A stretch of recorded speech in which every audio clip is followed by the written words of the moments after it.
Assalamualaikum warahmatullahi wabarakatuh. Di video kali ini kita lanjutkan pembahasan tentang sifat keperiodikan unsur di part kedua. Mari kita simak pembahasannya, yaitu tentang afinitas elektron. Ini adalah urutan ketiga dari part pertama, ya. Afinitas elektron adalah besarnya energi yang dilepaskan suatu atom dalam wujud gas untuk menarik sebuah elektron dari luar untuk membentuk ion negatif. Jadi di sini ketika suatu atom itu menarik atau menangkap sebuah elektron, maka atom itu akan berubah jadi ion yang bermuatan negatif. Nah, berubahnya menjadi ion negatif itu atom akan melepaskan energi. Ini ada contoh persamaannya, yaitu ada atom fluorin dalam wujud gas, dalam fasa gas. Fluorin ini menangkap satu elektron, kemudian fluorin berubah menjadi ion F- disertai dengan pelepasan sejumlah energi. Nah, bagaimana sifat afinitas elektron ini kecenderungannya dalam sistem periodik unsur. Oke, kita cermati tabel afinitas elektron berikut ini. Afinitas elektron ini dinyatakan dalam satuan kilojoule per mol. Jadi di sini ada golongan 1A sampai 8A. Nah, perlu kalian ketahui bahwa golongan 8A ini adalah golongan yang paling stabil. Jadi golongan 8A ini adalah atom-atom unsur yang sukar untuk menangkap elektron ataupun melepaskan elektron, dan didapatkan di sini untuk afinitas elektronnya dia lebih besar dari 0 ya, berarti berharga positif di sini. Oke, di golongan 1A di sini. Nah, untuk tanda negatif ini diartikan bahwa energinya dilepas. Jadi untuk atom hidrogen ini pada saat menerima satu elektron, maka energi yang dilepaskan sebesar 73 kilojoule per mol. Jadi kalau golongan 8A tadi berharga positif, artinya pada saat atom-atom ini menerima elektron atau menangkap elektron, maka butuh energi. Jadi kalau bertanda positif memerlukan atau butuh energi, tapi kalau bertanda negatif diartikan melepaskan energi. Oke, dalam satu golongan di sini dari atas ke bawah, nah afinitas elektronnya semakin kecil karena dalam satu golongan jari-jari atomnya semakin bertambah sehingga jarak inti dengan elektron terluar semakin jauh. Maka gaya tarik intinya semakin lemah. Ketika ada elektron yang masuk dalam atom tersebut, maka atom tersebut sulit untuk menangkap elektron, sehingga afinitas elektronnya semakin kecil. Sedangkan dalam satu periode, ini jari-jari atomnya semakin kecil, sehingga jarak inti terhadap elektron terluar semakin dekat. Maka gaya tarik inti semakin kuat.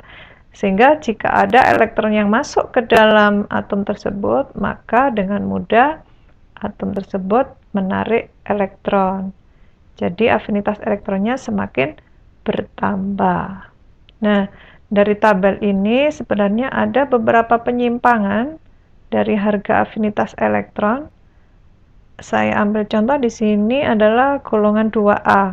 Golongan 2A ini kalau berdasarkan konsepnya tadi, bahwa semakin ke kanan afinitas elektronnya semakin besar. Tapi di sini golongan 2A itu afinitas elektronnya lebih kecil daripada golongan 1A. Nah, ini bisa disebabkan oleh beberapa faktor. Di antaranya adalah kestabilan konfigurasinya atau disebabkan oleh kerapatan elektronnya, sehingga afinitas elektronnya tidak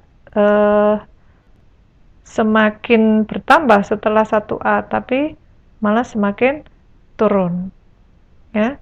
Sehingga dari beberapa atom unsur di sini ada memang afinitas elektronnya tidak sesuai, ya. Jadi harusnya semakin bertambah, malah ada yang semakin turun. Itu yang namanya ketidakteraturan. Ada poin yang harus kalian tahu di sini bahwa afinitas elektron kecil berarti sukar untuk menangkap elektron.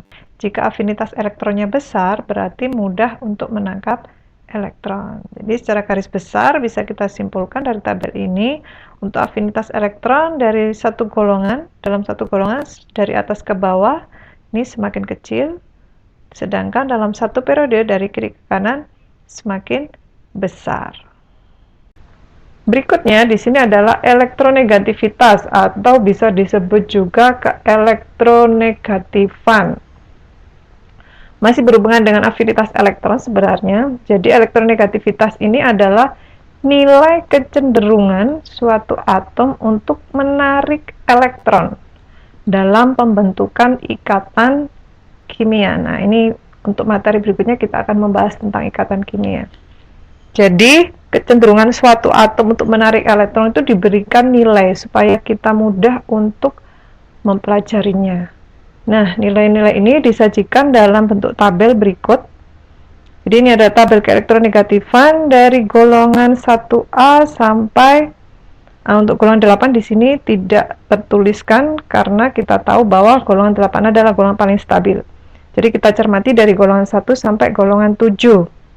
Perhatikan kecenderungannya dari satu golongan dari atas ke bawah.